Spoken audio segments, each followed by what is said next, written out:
Hey guys, Griever here, bringing you guys a movie review today, and as some of you who watch my manga reviews will know, that movie is none other than Godzilla, King of the Monsters. Now, I was supposed to see this film on that Friday. That's why my manga reviews are very quick and to the point, because there was a showing at 7:30 and all this stuff. Unfortunately, plans got disrupted. Plans got changed, and we didn't even end up seeing the movie on the weekend. So that was kind of a hit and miss. But went there on Tuesday. It is now Thursday, and I am recording this now. So I went to see it, and I went to see it in IMAX because I'm not a fan of 3D, as I think Team 4-Star with Alucard and the Helsinger Bridge series. And if you haven't seen that, seriously, it's a fun-ass time. Go check that out. Said it the best about 3D, saying it's a stupid fucking gimmick and everybody knows it. So, yeah, I'm not a 3D movie-going guy. If it's in 3D, I go to another theater. So, the only theater playing it in non-3D for this week seems to have been playing it in IMAX. So I went to see it in IMAX. I don't regret this decision because, of course, IMAX is the movie-watching experience. It is much better. It really is. When it boils down to it, it's just a better experience overall.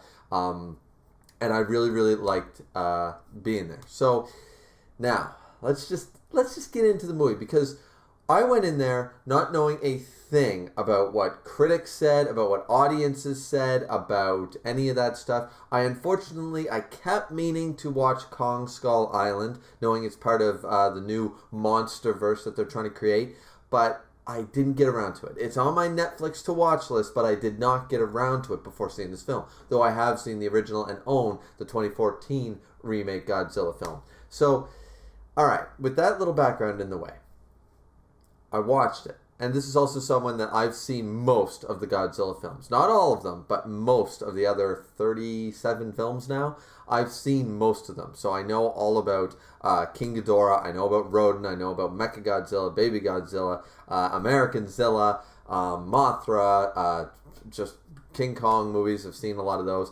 So I'm not uneducated when it comes to the kaiju movies, right? So I went into this with my buddy, who has not really seen much in the way. I think he saw the 1999 Godzilla. I think that was the year it came out. And he saw the first Godzilla, the 2014. And he's a huge fan of Peter Jackson's King Kong movie in 2004. He loves that King Kong rendition. So he's got a little monster, that type of kaiju movies sort of thing. And he likes big monster movies like The Meg and things like that, and 20,000 Leagues Below and stuff like that, and that old classic ant movie. So I'm a little more knowledgeable, but he has some background. So when we both watched it, we both saw it. In the end, that was a pretty entertaining, damn good film. It was a little long in parts, and it felt much longer than even Endgame, even though the runtime does not match. But this film was good. The CGI was good. During the final fight, I felt like I didn't want them to keep cutting away to the humans. Like, I was like, this is the big battle. I want to see this I want 15 minutes of, I don't need a line of dialogue. I just need to see. And that was one of the beautiful things that I felt, I don't know, like, so much props to the CGI department. They deserve 99% of the credit for making me know what Godzilla's lines would be if he could speak. Throughout this movie, you knew exactly what he would say. Because my buddy leaned over to me, and we made some references to Power Rangers, of course, because the Dragon Zord and stuff, and we grew up with the Mighty Morphin Power Rangers. And Pokemon. And we made so many references to the Power of One. Pokemon 2000, the movie. Lugia is Godzilla. He wakes up. He basically has a big, everybody shut up, like, I'm here now. I'm the big boss, legendary bird sort of idea. And during this film, similar in the way that Pokemon 2000, Lugia was a talking Pokemon, which was a little bit of an unprecedented thing. We had Meowth in the series, and we had Slowking in this movie, but I don't think there was that much more in the way of speaking Pokemon up to that point. Lugia using his psychic ability similar to Mewtwo to be able to talk. And during that, it felt, so you knew he was on the side of good, that he was going to help. in this film, we made so many references to that, and we were enjoying it and loving it, right? Because we saw it, and we said, and my buddy who hadn't seen a lot of Godzilla films basically looked at Rodan and said, so they woke up Moltres. Yeah, pretty much. And then, Godzilla, of course, with his atomic breath or blast, it depends on the translation, and of course living under the sea and doing his sort of thing. He compared him to Lugia, always hiding in the water. Now, this, once again, the CGI department needs so much credit for this, because there were times, as I said, and I use these comparisons to say I knew exactly what Godzilla would have said. There were certain moments, like in the first fight against King Ghidorah, where he looks up and he says, after the first fight, and Ghidorah kind of flies away and stuff, and Godzilla's like just slowly tilting his head up, and he's looking up at him, and he's saying, get your ass back down here. You running away from me? You get your ass back down here and we keep fighting. Something to that effect. You knew that's what Godzilla was thinking. When he looked into the eye of Ken Watanabe, I probably butchered his name, of course. What an amazing actor. I loved him in Last Samurai. There are multiple movies I really love him in. Last Samurai, I think, was a phenomenal performance for him. And these movies, him in a kaiju film is just perfect. It just works so well. And I was really looking forward to his character and stuff. Still love his character. And when he was, in... once again, I think I've already done some spoilers, but I'll make sure to tag that or something. So this is definitely a not spoiler-free review. It's not how I do things, so just note that. Here, when he goes and they find Godzilla's lair, and they use the tunnel thing, which is something, once again, I can't fully remember if this has been utilized before in a kaiju film. It's been a very long time. I watched all the kaiju films. I binge watched them about 10 to 12 years ago. That was around the time the Angry Video Game Nerd, Cinemassacre did all their monster weeks and stuff, and me and my brother were both into a lot of Halloween films and a lot of the monster movies. Everything that basically James Rolfe put out, we were interested in watching. And did we like them? Did we appreciate them? Some yes, some no. But overall, it's been a long time. So one of the things that I want to bring up is the whole tunnel system. The tunnels that Godzilla uses. The only, from my memory, I could be wrong, but the only thing I can remember from that is the animated series. The cartoon series based off the American Godzilla film, which I gotta say, not so much the Godzilla in the film, but the animated series was one of my favorite renditions of Godzilla, even though he's smaller. He looks awesome. He's got a different look, but it still looks badass. I love that he's a little more snake-like. He's a little more pet-like, and he really gets along. I know it's a little unrealistic, and of course, me being a kid at the time in the 90s, that was what I was after, Pokemon are friends, Digimon are friends, Godzilla's a friend, right? But in that show, when they team up and stuff, they realize that Godzilla actually uses a network of underwater tunnels under the ocean floor that connect. That's how he can travel the globe so quickly. And this is something that Godzilla, they talk about in the film, and he does do this. Sort of the similar thing to the Meg movie with the Marianas Trench. It's got a layer of hydrogen gas or something, and they can actually go through it. It's actually deeper than they first thought.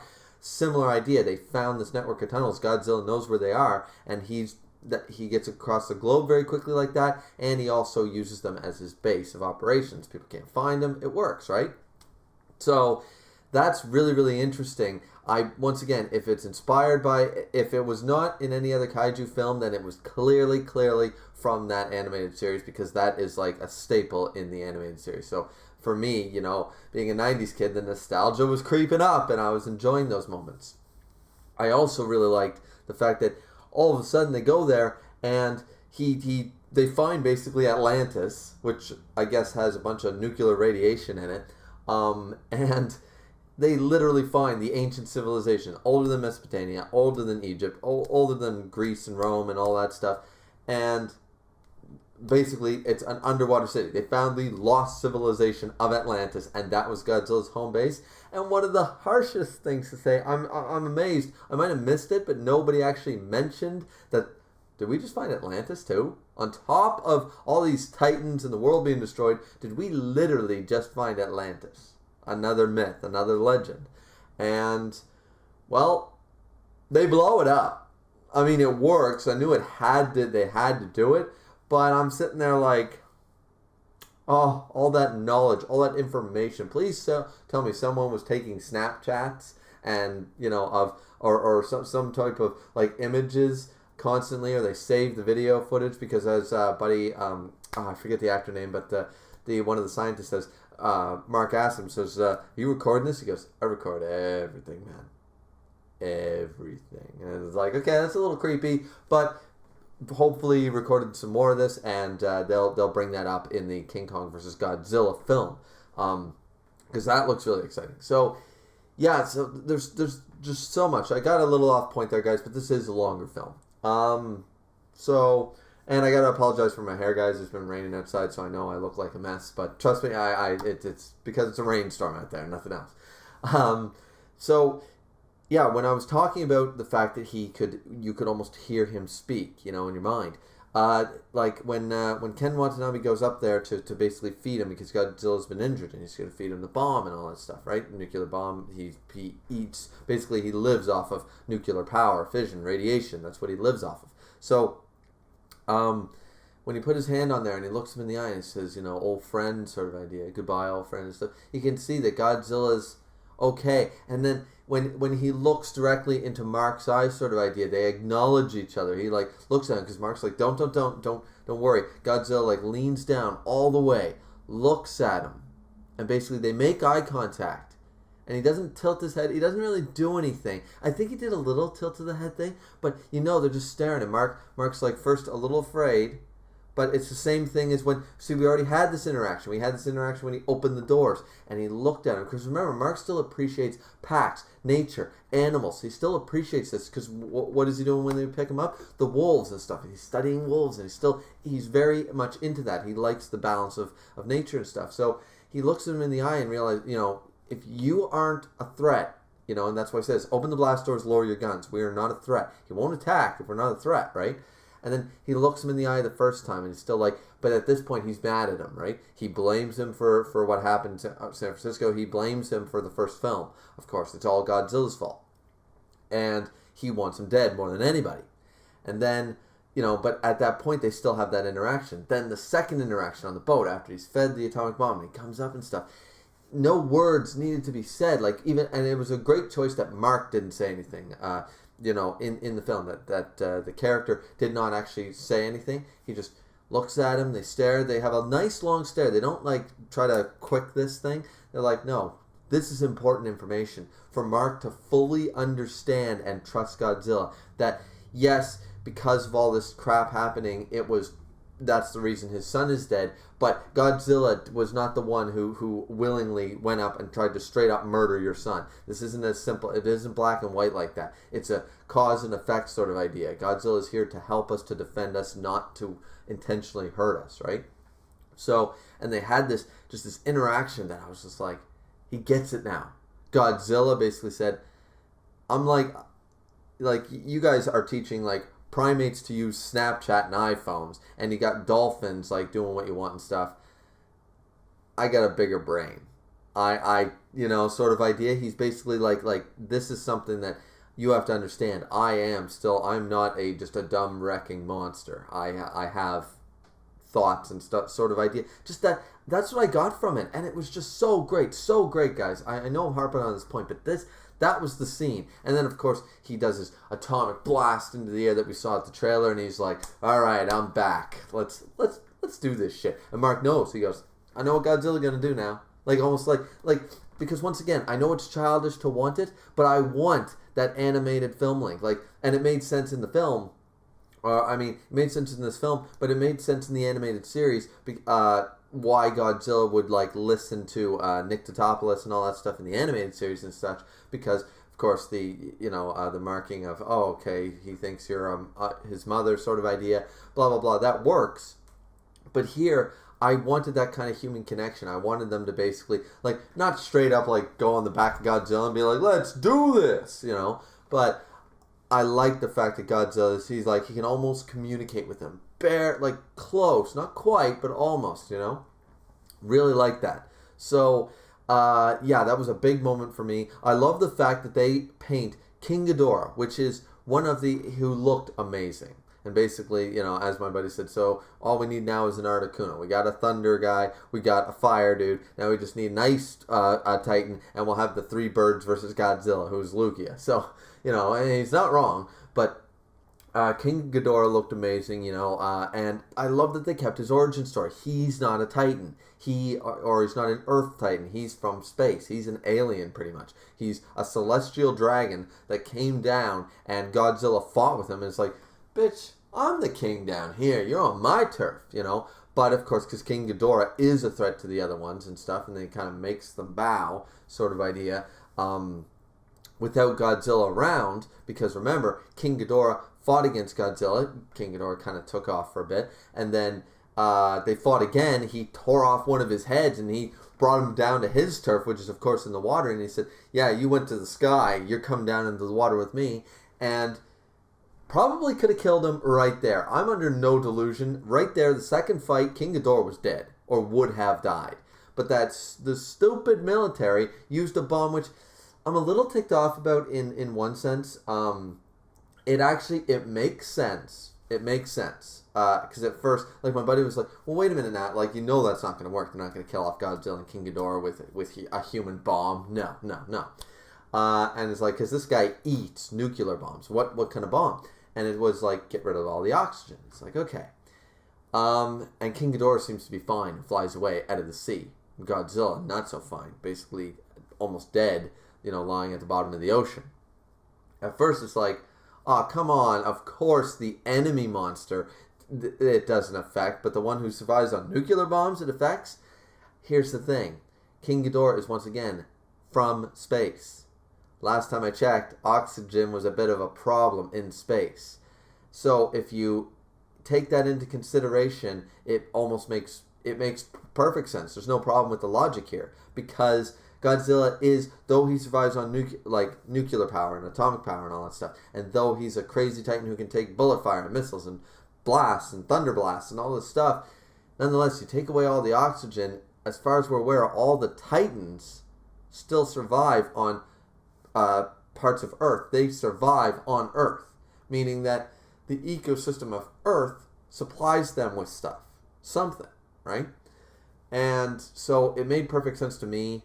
As far as I'm aware, had that bomb gone off with any of the other Titans, Mothra, Rodan, any of them, they also would have suffered and probably died, because these are Earth's Titans, where oxygen is what keeps most of life, right? So, and King Ghidorah not being affected makes sense. Outer space, oxygen's a problem. So, yeah, at first I was a little like, it's a little plot convenient, but then I remembered. And remember, this is before they explain that they are going to keep King Ghidorah's origin story, right? So, because didn't really have that information. I was like, okay, are they going to keep it that he's actually from space and stuff? But no, they kept the origin story pretty close anyways, and I was really happy about that. But yeah, second fight, I love that they show that Godzilla is a king. Like, he didn't need that souped up power form, which was a little weird, but I'm okay with it. At the end of the film, I like the fact that they showed that he is a match for King Ghidorah on even turf multiple times throughout the film, and in the third act he just happens to get the upper hand. That's all that happens. He's probably still recovering. Mothra comes into hell. I love that they consider Mothra the queen of monsters, and that because she has been portrayed, even though they were enemies in the past, Mothra has been portrayed as a good monster, a good Titan, kaiju for a number of films, quite a few number of films. So Godzilla has had his allies before, and I'm okay with them using Mothra as an ally. Now he's made everybody else bow to him, sort of idea, because we get King Ghidorah and he's all powerful and such, and once Godzilla kills him, all the monsters basically come and bow their heads. Mothra unfortunately dies after damaging Rodan and taking on Rodan and winning.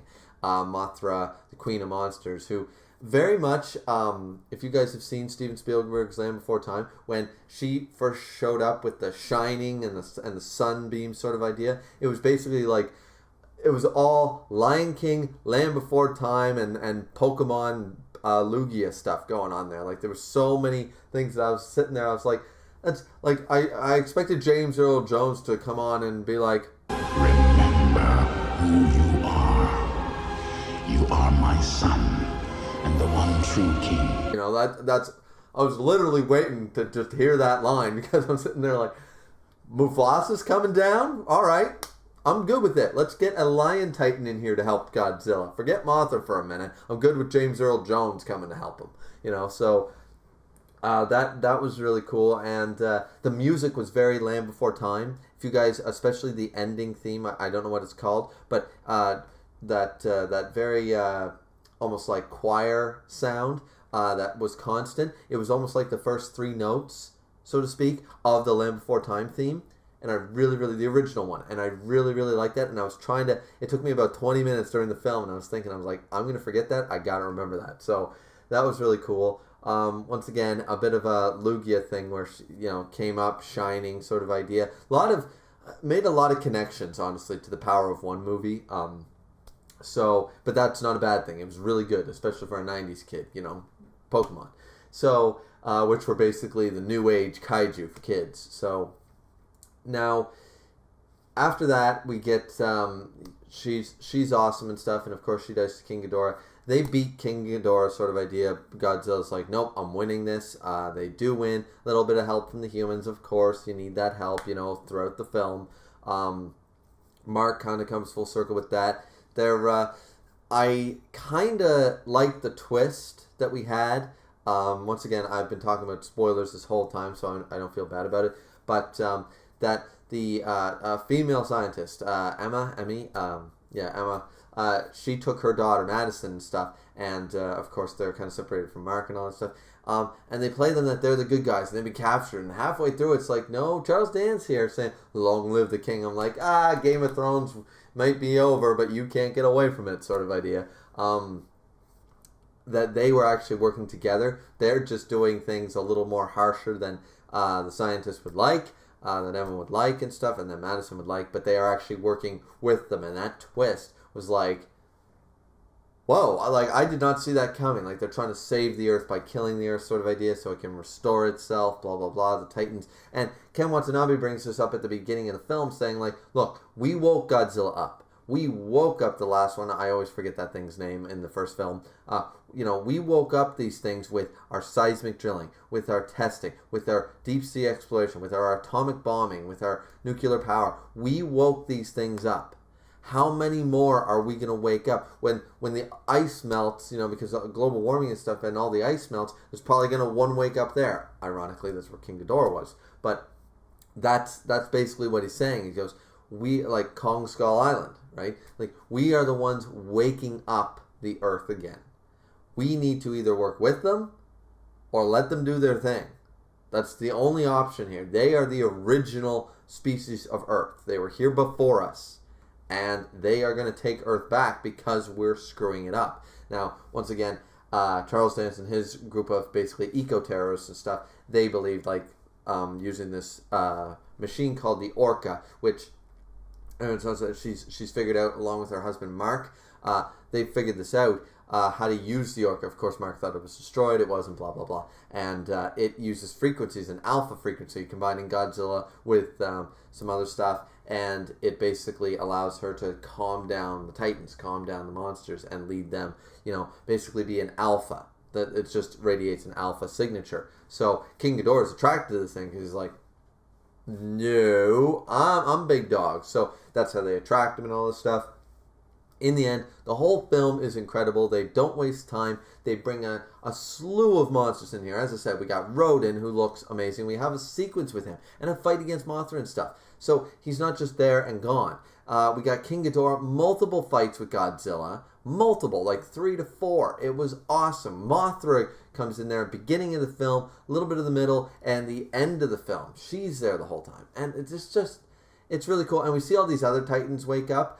Some of them I thought I recognized as one thing or another. Some of them I'm like, yeah, I'm not going to say that's who I think their name is. But it looks just so good. What a good setup movie. Everything was just On point, on point. Now, I did not stay for the ending credits scene. Unfortunately, me and my buddy, we had to go. We waited through the first initial credits, but then we had to peace. So apparently, Charles Dance's character found who still is alive and survived. He found King Ghidorah's head, one of the severed heads of King Ghidorah. So he bought it from a fisherman or something. That's what I hear. I haven't seen the scene, but that perks up that the ultimate rival of Godzilla is still going to be around. So the ending scene, of course, was great. All the monsters coming together and bound to Godzilla's just like, yeah, remember who your king is. That thing was from space. I'm the king down here, and my word is law. I'm like, yeah. And I mean, as I said, the fight scenes and all the stuff, like especially when he stomps and slams down on Ghidorah and stuff, and he just like, what he's saying. He's basically like, try me, sort of idea.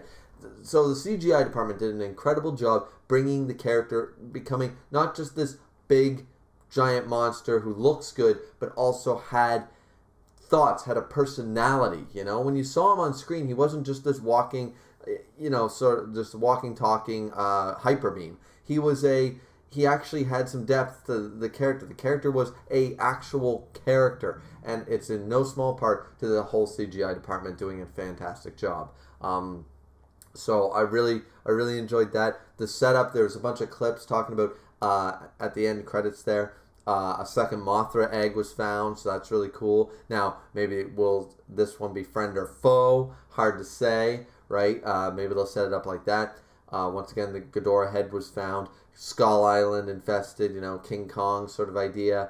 My buddy even said, King Kong is not that big. He's not going to be able to fight Godzilla, And I said, well, this Kong, I haven't seen Kong Skull Island, but I'm like, hopefully this one's a little bit bigger than the traditional one then, sort of idea. Similar to how the both the original and stuff could climb up, the Empire State Building or whatever. These ones kind of stomp on the Empire State Building. So that's kind of that idea there. As I said, we're good setup for Godzilla versus King Kong. My buddy's a huge King Kong fan, but he even said, he looked down and he goes, so what, are they going to fight over the title of king? And I'm like, maybe something like that. And he just said it right. He said, well, what's a king to a god?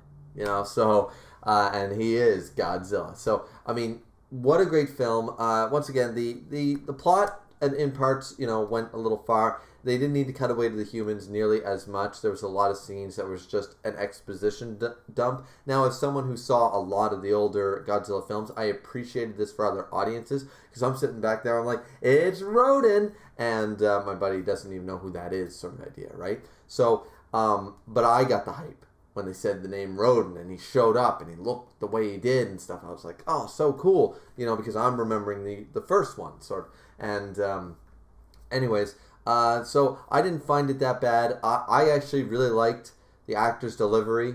I felt like, sure, there was a lot of exposition dump, but that's because none of the King Ghidorah, the kaiju don't talk. And we kind of need this team to basically explain to the audience. Unfortunately, that's kind of what you need in a film like this. But once again, this film is not trying to be an Oscar-winning phenomenon, because it already is its own phenomenon. This is Godzilla. The name alone. They don't need to prove anything. They don't need to win any Oscars. This is Godzilla. This is King Kong. They are already well beyond needing awards and acknowledgments. If you go to these films and you expect something different, that's your problem. And apparently the audiences loved the film, and critics were harsh on it. I loved the film. I thought it was great. When it comes out on Blu-ray, I'll buy it. I'll watch it. I think it was better than the first Godzilla film. I haven't seen Kong Skull Island, so I'll have to see that. It hypes me up for Godzilla vs. King Kong. I can't wait. And I hope that that's not the end of this deal. I really want this film to do really well, too, because I want more Godzilla. This is a great rendition of Godzilla in the light I always like to see him, and I just want to see more of that, being an ally to mankind and still being a badass. I want more of that. And so yeah, anyway guys, this film was incredible. A great cast with Charles Dance, Ken Watanabe and all them. Really like those actors.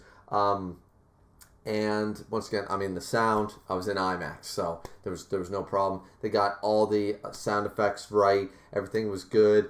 The story, once again, as I said, dragged in places a little bit. And at times I was like, are they going to leave it? Like, I honestly expected them to cliffhanger Godzilla's defeat at the bottom of the ocean. And maybe he'd wake up sort of like a Deathly Hallows Part 1. Voldemort shoots the wand, spoilers, into the air. You know, he gets the Elder Wand, and then boom. That's the end. I kind of felt like that atomic blast in the air would be the end of the film because the film ran, it felt like a very long time for a kaiju film. But no, they continued it. They completed it. They didn't do any bullshit cliffhanger stuff. So really like that. Really interested. Yeah, there's not much more I can say, guys. This review's gone on for a very long time. So I hope you guys have seen the film and enjoyed the film. If you haven't, tell me why in the comments down below. If you have enjoyed the film, tell me once again why down in the comment section down below. And if I have, changed your mind, if I have made you like this film a little more than when you first saw it, or if I've encouraged you to go see this film, if you're one of those people that don't care about spoilers and you watch a review to see if it's worthy of going to the movies, then I hope that I've convinced you that this is a movie worth going to. So that being said, guys, like, comment, subscribe as always. It's always really appreciated. This has been Griever with your review for Godzilla, King of the Monsters. We'll see you back here next time, guys. Bye-bye.